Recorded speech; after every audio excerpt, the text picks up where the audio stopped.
तो DO SOL का first semester का रिजल्ट निकल चुका है BA प्रोग्राम का और BCom प्रोग्राम का।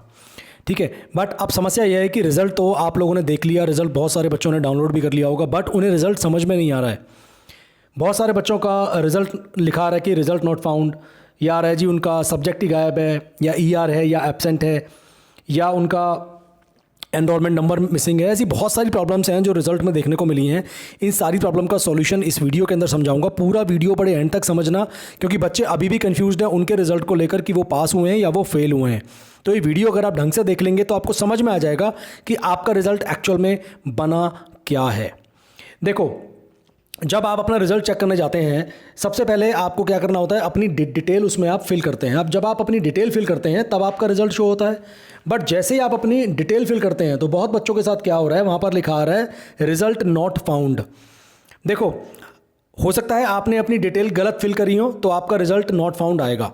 बट अगर रिजल्ट नॉट फाउंड तब भी आ रहा है जब आपने डिटेल बिल्कुल सही फिल करी है, तो भाई इस केस में सिर्फ एक ही सॉल्यूशन है, आपको सोल ऑफिस विजिट करना पड़ेगा अपने रिजल्ट के बारे में। ये तो होगी एक प्रॉब्लम। अब दूसरी प्रॉब्लम है, अच्छा कई बच्चों ने ये भी बोला है जी हमारा तो ना मदर नेम नहीं शो हो रहा है।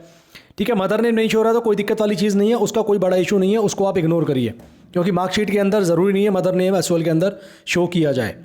ठीक है, अब आपका अगर ER आ रहा है कहीं पर भी लिखा हुआ, किसी भी सब्जेक्ट के पोर्शन में ER अगर आपका रिजल्ट में शो हो रहा है, इसका मतलब है आपको वो पेपर दोबारा से दे देना पड़ेगा। देखो, अगर आप यहाँ पर ध्यान से देखेंगे, ER का मतलब होता है असेंशियल रिपीट।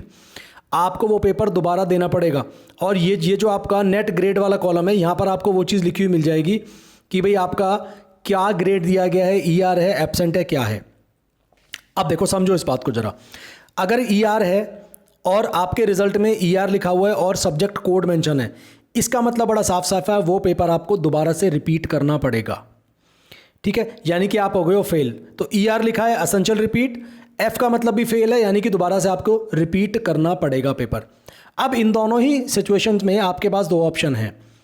या तो आप क्या करें, आप रिवैल्यूएशन के लिए अप्लाई करें। ठीक है, 10 से 15 दिन का टाइम मिलेगा आपको रिजल्ट के बाद। रिवैल्यूएशन के आप लोग अप्लाई करिए, उसमें हो सकता है कुछ टाइम बाद आपका रिजल्ट अपडेट होकर सही हो जाए। बट अगर आप वो नहीं करना चाहते हैं या उसके बावजूद भी आपका रिजल्ट सही नहीं होता है, तो आपके साथ सिर्फ एक ही ऑप्शन है। फर्स्ट सेमेस्टर का रिजल्ट अगर आपका ER या फेल दिखाया गया है तो आपको वो एग्ज़ाम थर्ड सेमेस्टर के साथ देना पड़ेगा। उसके अलावा आपके पास कोई भी ऑल्टरनेटिव नहीं है। और बाई चांस अगर 6 सेमेस्टर के बच्चे भी हैं, अगर आप ये वीडियो देख रहे हैं, अगर आपके रिजल्ट में ER आया है या एब्सेंट आया है, तो आपको ये एग्ज़ाम अपना नेक्स्ट ईयर देना पड़ेगा। ठीक है, तो और एक चीज़ और, अगर आपके एग्जाम में लिखा हुआ है, आपके रिजल्ट में लिखा हुआ है RL, का मतलब होता है result will be declared later if necessary. यानी कि एसओएल के पास आपका रिजल्ट अभी नहीं है, कोई भी प्रॉब्लम हो सकती है। ठीक है, और एक बड़ा इशू आता है जब आपके रिजल्ट में लिखा आ जाता है एब्सेंट, और आप अगर पेपर देने गए थे बट रिजल्ट शो कर रहा है एब्सेंट। अब आपको विजिट करना पड़ेगा सोल के ऑफिस। वहाँ जाकर जब आप बात करेंगे तो वो लोग आपसे बोलेंगे भी अगर आपने पेपर दिया है तो आप हमें प्रूफ दीजिए कि आपने पेपर दिया है।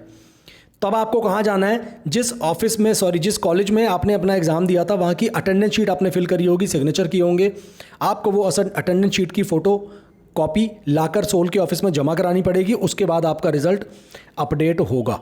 तो अगर फर्स्ट सेमेस्टर में ER आई है, फेल आए हैं, तो थर्ड सेमेस्टर के साथ वो पेपर देना पड़ेगा। ठीक है, अब यहाँ पर एक बड़ा सवाल और अराइज हो गया कि भाई अगर मैं फर्स्ट सेमेस्टर में सारे सब्जेक्ट्स में फेल हो गया तो क्या मेरा सेकेंड ईयर में प्रमोशन हो जाएगा, क्योंकि सेकंड सेमेस्टर के रिजल्ट एग्ज़ाम तो निपट चुके हैं आपके। अब फर्स्ट सेमेस्टर में आप सब में फेल हो गए तो क्या होगा, या 2 में, 3 में, 4 में फेल हो गए तो क्या होगा। देखो, मैं आपको एक तरीका बताता हूँ कैसे होता है ये सिस्टम। फर्स्ट और सेकंड सेमेस्टर के मिलाकर, सपोज आपके टोटल मिलाकर 14 सब्जेक्ट हैं, उनमें से टोटल मिलाकर 7 पास करने ज़रूरी हैं अगर आपको सेकंड सेमेस्टर में प्रमोशन लेनी है। तो फर्स्ट सेमेस्टर में अगर आपके 4 क्लियर हैं, सेकंड सेमेस्टर में भी आपने 4 क्लियर कर लिए, तो टोटल हो गए 8। तो आपका सेकंड ईयर में एडमिशन हो जाएगा। आपको सिर्फ जो बचे हुए पेपर हैं जिनमें आप फेल हैं वो देने पड़ेंगे। फर्स्ट वाला कोई फेल सब्जेक्ट है आपका तो थर्ड सेमेस्टर के साथ होगा। ठीक है, वो होगा आपका दिसंबर 2023 में। और अगर सेकंड सेमेस्टर में आपकी किसी में री आ जाती है, फेल हो जाते हैं, तो वो आपका फोर्थ सेमेस्टर में होगा नेक्स्ट ईयर।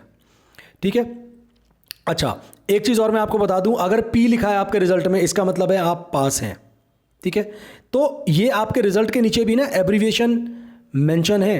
NA का मतलब है नॉट अवेलेबल, ठीक है। RA का मतलब है award not receive till the time of declaration of result और एब्सेंट, यानी कि आपका आंसर कॉपीज, आपका रिजल्ट सोल के पास पहुंचा ही नहीं है जब तक ये रिजल्ट डिक्लेयर किया गया है। ठीक है, तो आपको ध्यान रखना है आपके रिजल्ट में क्या चीज़ मेंशन है। SGPA क्या होता है 5.5, जैसे आप अपनी स्क्रीन पर देख पा रहे होंगे इस पेपर के अंदर, इस रिजल्ट के अंदर 5.55 है। तो सिंपल 10 से मल्टीप्लाई करो तो जो परसेंटेज निकल कर आएगी वो आपका रिजल्ट होगा। तो इस तरीके से रिजल्ट में जो भी प्रॉब्लम आ रही थी आपकी, वो मैंने आपको सॉल्यूशन बता दिया है। अब भी कोई कन्फ्यूजन है तो आप कमेंट करके ज़रूर बताइएगा, मैं आपको सॉल्यूशन दे दूंगा कि रिजल्ट आपको कैसे समझना है। और किसी किसी बच्चे के ना सब्जेक्ट में यहाँ पर जहाँ पर सब्जेक्ट लिखे हुए हैं यहाँ पर सिर्फ डैश डैश डैश करके लिखा आ रहा है, तो ये टेक्निकल इशू है, इससे आपको घबराने की ज़रूरत नहीं है, ये अपने आप बाद में थोड़े बहुत दिनों में वो चीज़ ठीक हो जाएगी। ठीक है, तो ER हो, फेल हो, रिजल्ट नॉट फाउंड हो, सब्जेक्ट मिसिंग हो, या कोई और इशू आपके रिजल्ट में, वो मैंने आपकी सॉल्व कर दिया इस वीडियो के थ्रू। वीडियो को लाइक ज़रूर कर दीजिएगा, शेयर कर दीजिएगा एंड कमेंट करिएगा अगर फिर भी कोई इशू आपके रिजल्ट में आपको देखने को मिल रहा है। थैंक यू सो मच, मिलूंगा नेक्स्ट वीडियो में, तब तक विजय गुप्ता साइनिंग ऑफ।